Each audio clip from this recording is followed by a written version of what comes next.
والصلاة والسلام على سيد الأنبياء والمرسلين. أما بعد فأعوذ بالله من الشيطان الرجيم. بسم الله الرحمن الرحيم. الصلاة والسلام عليك يا رسول الله وعلى آلك وأصحابك يا حبيب الله. ایک مرتبہ حضرت سیدنا حسن بصری رحمۃ اللہ تعالی علیہ دریا کے کنارے پر گئے تو وہاں ایک شخص کو دیکھا، حبشی تھا، کالا کلوٹا. اس کے ہاتھ میں ایک بوتل تھی اور اس کے ساتھ ایک عورت تھی. تو آپ کے دل کے اندر یہ خیال آیا، یہ گمان آیا کہ یہ کوئی عیاش بدکار ٹائپ کا شخص ہے اور شراب کی بوتل لیے ہوئے ہے اور عورت کو اپنے ساتھ رکھے ہوئے ہیں. اتنے میں وہاں سے ایک کشتی گزری جس میں تقریباً 7 افراد موجود تھے، اور وہ کشتی خود بخود پلٹ کر دریا میں الٹی ہو گئی اور وہ افراد اس میں ڈوب گئے.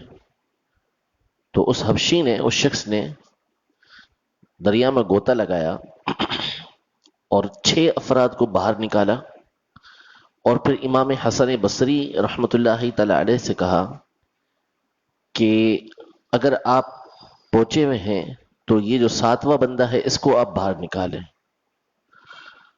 تو امام حسن بصری چونک پڑے کہ ایک تو اسے مجھے میرا نام معلوم، اور پھر اس نے میرے بارے میں جان لیا کہ میرے دل کے اندر کیا آیا ہے. تو پھر اس شخص نے امام حسن بصری رحمۃ اللہ تعالی علیہ سے کہا، یعنی وہ اللہ کے بہت بڑے پہنچے ولی تھے. خود امام حسن بصری اللہ کے بہت بڑے ولی ہیں، تابعی بزرگ ہیں. انہوں نے، جو وہ حبشی شخص تھے، انہوں نے امام حسن بصری سے کہا کہ یہ جو بوتل میرے ہاتھ میں آپ دیکھ رہے ہیں یہ دوا کی بوتل ہے، شراب نہیں ہے. اور یہ جو خاتون آپ میرے ساتھ دیکھ رہے ہیں یہ میری ماں ہے، یہ میری ماں ہے. تو میں اس کی دوا کو اس بوتل کے اندر رکھے ہوئے ہوں، اور آپ نے میرے بارے میں اس طرح کا گمان کیا کہ میں کوئی بدکار یا عیاش کا قسم کا آدمی ہوں. تو اگر آپ کا کوئی درجہ ہے، آپ بہت بڑے ولی ہیں، یہ 7واں بندہ ڈوبا ہوا ہے، اس کو باہر نکالیں. 6 تو میں نے نکال دیے ہیں. علماء نے اس حکایت کو بیان کیا ہے اس حوالے سے کہ بندے کو ہمیشہ دوسروں کے ساتھ اچھا گمان، اچھا خیال رکھنا چاہیے. ہماری شریعت کے اندر، ہماری فطرت کے اندر، ہماری طبیعت کے اندر دوسروں کے بارے میں بدگمانی، برا خیال رکھنا، یہ ایک طرح سے گھٹی کے اندر ڈالا ہوا ہوتا ہے. یعنی ہمیشہ ہمیں دوسروں کے بارے میں، چاہے اس کا کام اچھے سے اچھا ہو، ہمیں برا ہی اس کے بارے میں خیال آئے گا. اور اپنا جو انداز ہوگا تو اس میں اگر برے سے برا کام بھی ہم کوئی کر رہے ہوں گے تو کوئی نہ کوئی ایسی بات جس کو تعویل کہتے ہیں، ہیلا بندہ نکال لیتے کہ ہاں میں اس مقام پر ٹھیک ہوں. یعنی اگر صاف ستھری، بالکل صاف ستھری سے مراد یہ سیدھی سیدھی صاف کسی کو گالی بھی دینا بندہ، تو بندہ جو اس طرح کی باتیں بنانے والا نا، اس میں بھی کوئی نہ کوئی بات نکال لیتا ہے کہ ہاں یار میں نے اس وجہ سے یوں کیا تھا، اس کے اندر یہ بات موجود تھی. تو جس کو کہتے ہیں کہ اپنی آنکھ کا شہتیر بھی کسی کو نظر نہیں آتا. بڑا درخت جو ہے وہ اس کا تنا بھی ہو اپنی آنکھ کا تو وہ نظر نہیں آئے گا، لیکن دوسروں کی آنکھ کا تنکا بھی نظر آتا ہے بندوں کو. تو ایک تو کسی کے ساتھ اچھا خیال رکھنا، اس کا ہمیں حکم دیا گیا. اور بدگمانی، برے خیالات سے، بری سوچ، برے تصور سے ہمیں منع کیا گیا. قرآن مجید فرقان حمید میں اللہ جل شانہ نے چند چیزوں کی سورۃ الحجرات کے اندر خاص طور پہ ممانعت فرمائی، خاص طور پہ ان سے بچنے کا حکم دیا کہ بندہ ان چیزوں سے بچے. ان میں جو سب سے پہلی بات ارشاد فرمائی وہ فرمایا یا ایھا الذین آمنوا اجتنبوا کثیرا من الظن، اے ایمان والو بہت سارے گمانوں سے بچو، خیالات سے بچو. یہ جو دل میں خیال آتے ہیں کسی کے بارے میں، ہم کانسیپٹ بناتے ہیں، اپنا ذہن بناتے ہیں کہ یہ ایسا ہوگا، فرمایا اس سے بچو. ان بعض الظن اثم، اس لیے کہ ایسے جو بعض گمان ہوتے ہیں، بہت سارے گمان ہوتے ہیں، خیالات ہوتے ہیں جو آپ کسی کے بارے میں رکھتے ہیں، فرمایا کہ یہ گناہ ہیں.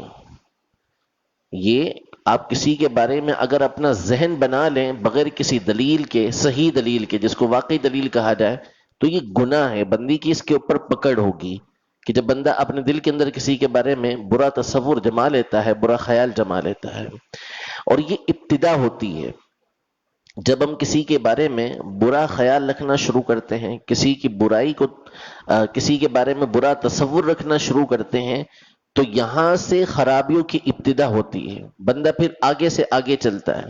قرآن پاک میں اسی آیت کے بعد فرمایا کہ ولا تجسسوا، تجسس کے اندر نہ پڑو، کسی کی برائی کی ٹوہ کے اندر نہ پڑو، جاسوسی کے اندر نہ پڑو.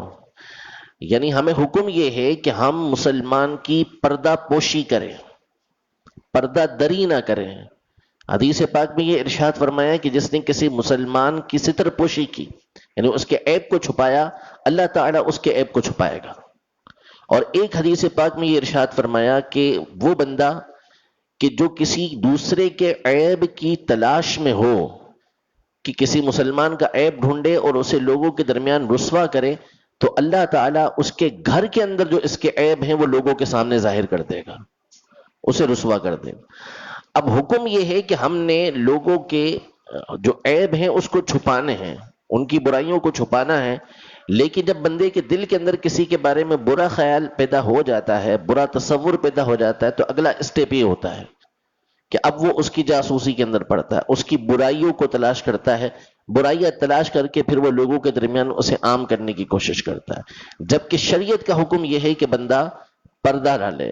اور پھر جب وہ لوگوں کے درمیان برائیاں عام کرتا ہے تو اگلا حکم قرآن مجید فرقان حمید میں یہ ارشاد فرمایا کہ ولا تجسسوا، کہ تجسس نہ کرو، اور ولا یغتب بعضکم بعضا، کہ تم میں سے کوئی دوسرے کی غیبت نہ کرے، تم میں کوئی دوسرے کی غیبت نہ کرے. اس لیے کہ بندہ جب کسی کی برائی کو تلاش کرے گا تو برائی کو تلاش کرنے کے بعد وہ اس کی خرابی کو، اس کی برائی کو لوگوں کے سامنے بیان کرے گا. تو ابتدا ہوئی تھی بری سوچ سے، برے خیال سے، اس کے بعد بندہ آگے سے آگے یہ بڑھتا چلا جاتا ہے. ایک حدیث مبارکہ نبی کریم صلی اللہ علیہ وسلم کی بڑی پیاری سنن نبی داؤد کے اندر ارشاد فرمایا حسن الظن من حسن العبادہ، لوگوں کے ساتھ اچھا گمان رکھنا، اللہ کے ساتھ اچھا گمان رکھنا، رسول اللہ کے ساتھ اچھا گمان رکھنا، یعنی کسی کے ساتھ بھی اچھی سوچ رکھنا، فرمایا بہترین عبادت ہے. یعنی بندہ اچھا گمان رکھتا ہے تو اللہ تبارک و تعالی کی بارگاہ میں یہ عبادت شمار ہوتی. اور امام زروق رحمت اللہ تعالی علیہ بہت بڑے صوفی بزرگ گزرے ہیں، یہ ارشاد فرماتے ہیں کہ جو برا خیال ہے، برا گمان ہے، جو الظن السوء، جو برا خیال ہے، یہ قلب خبیث یعنی گندے دل سے پیدا ہوتا ہے، گندے دل سے پیدا ہوتا ہے. جس کا دل گندا ہو چکا ہوتا ہے، دل کے اندر خرابیاں آ چکی ہوتی ہیں، اسی کو ہر بات کے اندر دوسرے کے لیے خرابی یہ نظر آتی ہے. ورنہ جو مومن ہے اس کے لیے حکم یہ ہے کہ وہ دوسروں کے ساتھ اچھا گمان رکھے گا. حضرت سیدنا ابراہیم نخعی رحمت اللہ تعالی علیہ یہ ارشاد فرماتے ہیں، یا ابراہیم بن درہم جو ہے یہ ارشاد فرماتے ہیں کہ بندہ لوگوں کے ساتھ بدگمانی کی وجہ سے بعض اوقات 40 دن تک تہجد کی نعمت سے محروم ہو جاتا ہے. یعنی جس کو اللہ نے یہ نعمت عطا کی کہ وہ تہجد کی نماز پڑھتا ہے، ہمارے ہاں تو تعداد ہی نہیں ہے، لیکن جس کی پڑھنے کی عادت ہے کہ وہ اللہ کی عبادت کر رہا ہے، اخلاص کے ساتھ اللہ کو خوش کرنے کی کوشش کر رہا ہے، لیکن اگر وہ کسی کے ساتھ بدگمانی کرتا ہے، کسی کے بارے میں یہ تصور رکھتا ہے کہ یہ برا ہے، یہ ریاکار ہے، یہ لوگوں کو دکھانے والا ہے، کوئی بھی اس کے بارے میں برا خیال کرتا ہے تو ارشاد فرمایا کہ بعض اوقات وہ 40 دن تک تہجد کی نعمت سے محروم ہو جاتا ہے. پھر خود اپنا ارشاد فرماتے ہیں کہ ایک دفعہ میں نے ایک شخص کو روتے ہوئے دیکھا، جو رو رہا تھا اللہ کے خوف میں، لیکن میرے دل کے اندر یہ خیال آیا کہ یہ لوگوں کو دکھانے کے لیے رو رہا ہے. وہ رو رہا ہے اللہ کی یاد کے اندر، اللہ کے خوف کے اندر. میرے دل کے اندر یہ خیال آیا لوگوں کو دکھانے کے لیے رو رہا ہے. کہتے ہیں 40 دن تک تہجد کی نعمت سے محروم رہا، موقع ہی نہیں ملتا تھا، آنکھ ہی نہیں کھلتی تھی کہ تہجد کے وقت اٹھ سکوں، اس لیے کہ یہ گناہ مجھ سے ہو گیا. یہ خیال میرے دل کے اندر آ گیا. تو لوگوں کے ساتھ اچھا گمان رکھنا چاہیے، اچھائیاں تلاش کرنی چاہیے. عیب کو تلاش کرنا، برائیوں کو تلاش کرنا، یہ نہ کمال ہے اور نہ ہی اللہ کی بارگاہ میں مقبول ہے. لوگوں کی اچھائیاں تلاش کریں.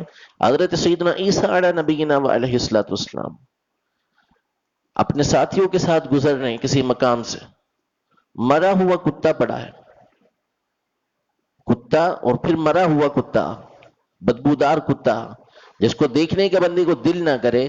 آپ کے جتنے ساتھی تھے اس کے بارے میں عجیب عجیب باتیں کرنے لگے، کوئی ناک کے اوپر کپڑا رکھنے لگا، کوئی کچھ کہنے لگا.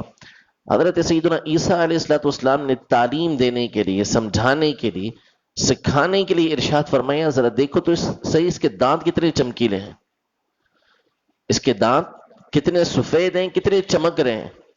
یعنی اگر بندہ چاہے تو مرے ہوئے کتے کے اندر بھی بھلائی کو تلاش کر سکتا ہے، اچھائی کو تلاش کر سکتا ہے. اور اگر بندہ چاہے تو اللہ کے ولیوں کے اندر بھی خرابیاں نکال لیتا ہے، نعوذ باللہ ثم نعوذ باللہ. پھر نتیجہ اس کی تباہی اور بربادی کا نکلتا ہے.